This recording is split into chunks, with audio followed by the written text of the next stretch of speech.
अब एक रिक्वेस्ट आपसे करना चाहता हूँ, उर्दू के नाम पे रहने को सब लोग रहते हैं सारे जहान में, लेकिन है फख्र हम रहते हैं हिंदुस्तान में। जो बोलता है जानता है इसका जायका कितनी मिठास भरी है उर्दू जबान में। वाह, ये उर्दू का कमाल होता है। उर्दू और हिंदी का फर्क मैं आपको बता दूं मेरे दोस्तों।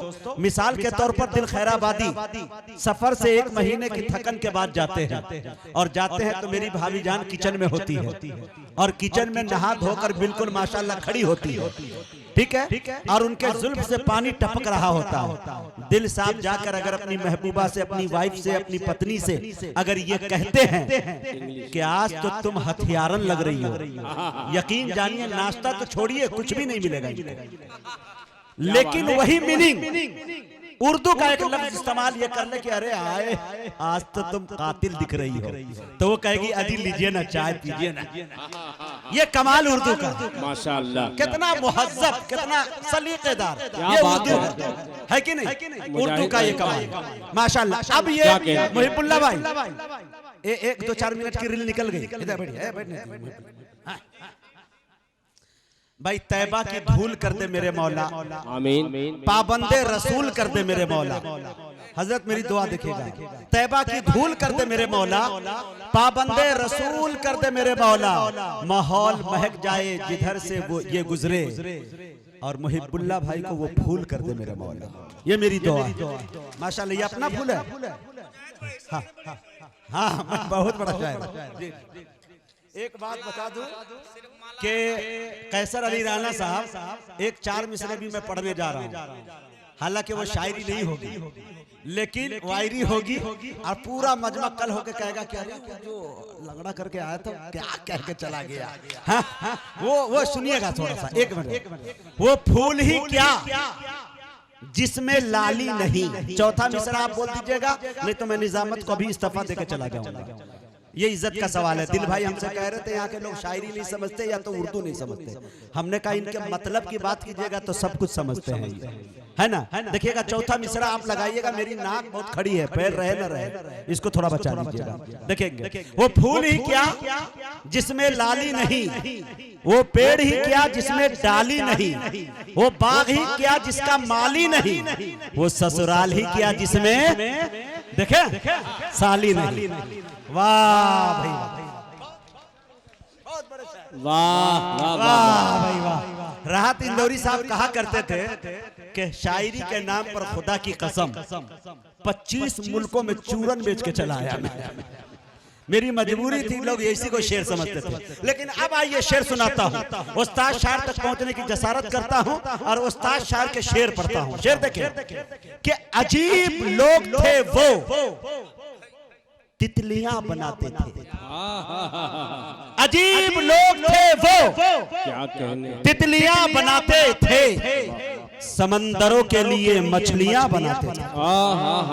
अजीब लोग थे वो तितलियां बनाते थे, समंदरों के लिए मछलियां बनाते थे। हमारे कबीले में तालीम का रिवाज न था, मेरे बुजुर्ग मगर तख्तियां बनाते थे। हमारे कबीले में तालीम का रिवाज न था, मेरे बुजुर्ग, मेरे कबीले में तालीम का रिवाज न था, मेरे बुजुर्ग मगर तख्तियां बनाते थे। अब ये शेर सुनाना था। हमारे गांव में 2-4 हिंदू दर्जी थे। हमारे गांव में 2-4 हिंदू दर्जी थे, नमाजियों के लिए टोपियां बनाते थे। हमारे गांव में जिंदाबाद जिंदाबाद, हमारे गांव में 2-4 हिंदू दर्जी थे। क्या नमाजियों के लिए, नमाजियों के लिए टोपियां बनाते थे। कसम खुदा की इस मोहब्बत को मैंने भी देखा है और आपने भी सुपौल वालों देखा होगा कि एक मुसलमान की जब मैयत होती है, इंतकाल हो जाता है, तो मैंने एक हिंदू भाई को देखा है कि वो कंधे नहीं लगा सकता, वो कब्रिस्तान में नहीं जा सकता, लेकिन एक कब्रिस्तान के कोने पे बैठ के आंसुओं का नजराना पेश करते मैंने देखा। एक हिंदू भाई जब दुनिया को छोड़कर जाते हैं तो मैंने ऐसे मुसलमानों को देखा है, वो जाकर अग्नि तो नहीं देते हैं लेकिन शमशान घाट के करीब में जाकर आंसुओं को नजराना पेश करके चले आते हैं। यही तो हिंदुस्तान है मेरे दोस्तों कि एक तरफ मस्जिद के मीनारे से आजान की आवाज आती है तो एक तरफ मंदिर से भजन की आवाज आती है। इसी को सियासत वाले आपस में लड़ाना चाहते हैं। मुनव्वर राना ने बड़े सलीके से कहा कि लिपट जाता हूं मां से और मौसी मुस्कुराती है, मैं उर्दू में गजल कहता हूँ, हिंदी मुस्कुराती है। उछलते कूदते बचपन में बेटा ढूंढती होगी, तभी तो देखकर पोते को दादी मुस्कुराती है। भाई वाह वाह वाह वाह भाई वाह। मुहिबुल्लाह भाई की तरफ से नहीं आया है, उम्मीद करता हूँ कि इंशाल्लाह चलते चलाते आ जाएगा। हाँ, अगर उनका अकाउंट खाली हो गया हो तो फिर हम लोगों से भी ले सकते हैं उधार।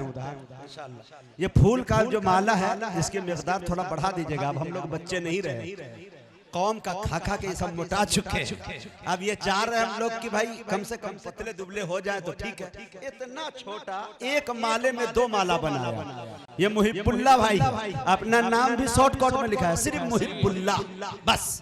और उनके बाद इन्होंने बहुत दानिशमंद है, कलमंद है, इन्होंने कहा सिर्फ मुहिबुल्लाह लिखता हूँ, बाकी शोरा लोग अपना मिक्सचर मसाला वगैरह वगैरह लगाते रहे। है कि नहीं? माशाअल्लाह, अल्लाह ताला इन्हें सलामत रखे। मैं तो दुआ करता हूँ आने वाले वक्त में कोई विधायक बन जाए, कोई नेता बन जाए, ताकि आप सबकी आवाज बनकर मेरे दोस्तों विधानसभा तक जा सके। मैं एक बात बताऊं, पिछले दिनों शंकर कैमूरी साहब मेरे बाजपट्टी विधानसभा से मुकेश कुमार यादव आते हैं, मेरे आरजेडी के उम्मीदवार होते हैं। हम लोग मुखिया पद से उठाकर और विधायक बनाते हैं, मुसलमानों का और हिंदुओं का वोट जाता है। लेकिन विधानसभा में मुझे जाने का मौका मिला और 74 विधायक है आरजेडी के, उनके साथ मैंने पास बनवा के अंदर गया। कसम खुदा की अंदर के जो मामले मैं देख के आया हूं। आप एक जगह ऐसी देखते हैं जहां जाकर विधायक के सारे कारनामे देख सकते हैं। मैं जाकर सबसे पहले वो जगह देखना चाहा। यकीन जानिए कि ये विधायक जब आपसे जीत कर जाते हैं और जाने के बाद एयर कंडीशन गाड़ियां, एयर कंडीशन कमरे और अच्छी गांधी जी तादाद में जब मिलती है तो मेरे दोस्तों हम तमाम गरीबों की बातों को भूल जाते हैं। और मैंने विधानसभा में उनको सोते हुए देखा है, कोई काम करते नहीं देखा है। इसलिए कोशिश ये कीजिए कि ऐसा नौजवान हो जो आपकी आवाज बनकर वो विधानसभा में बन सके, उठ सके। दिल भाई बहुत टफ काम होता है।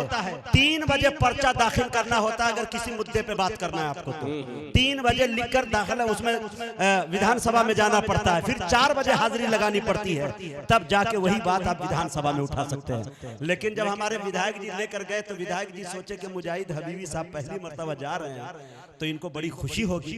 हम भी मुस्कुराए मुकेश यादव जी से, कहने का चलिए ना अंदर, अंदर है तो पता चलेगा आपका और मेरा क्या मामला है। अंदर गए तो कसम खुदा की बड़ा बोल नहीं बोल रहा, कम से कम 14 से 15 ऐसे विधायक थे जो चेयर छोड़ दिए। का हबीबी साहब किस पार्टी से चुन के आ गए? एमएलसी बन गए, चेयरमैन बन गए, या किसी कोई ओहदा मिल गया? कहीं ना कहीं किसी इलाके में कोई ना कोई विधायक मिल जाया करता है। तो बड़े चतुर चालाक हमारे विधायक जी, उन्होंने कहा कि ये सपूत और ये लाल अगर कोई पैदा करता है तो वो सीतामढ़ी है। इसीलिए मैं कभी कभी कह दिया करता हूं शंकर भाई कि जमीन का फर्क होता है। कुछ जमीनें ऐसी है जो बबूल पैदा करती है, कुछ जमीनें ऐसी है जो जाफरान पैदा करती है। बिहार में सीतामढ़ी वो सरजमीन है जो भगवान पैदा करती है, सीता वही जन्म लेती है। लेकिन उस सरजमीन की जब आप अच्छी से खुदाई करते हैं तो आपका 1.5 टांग का एक खादिम मुजाहिद हबीबी भी निकलता है कि नहीं?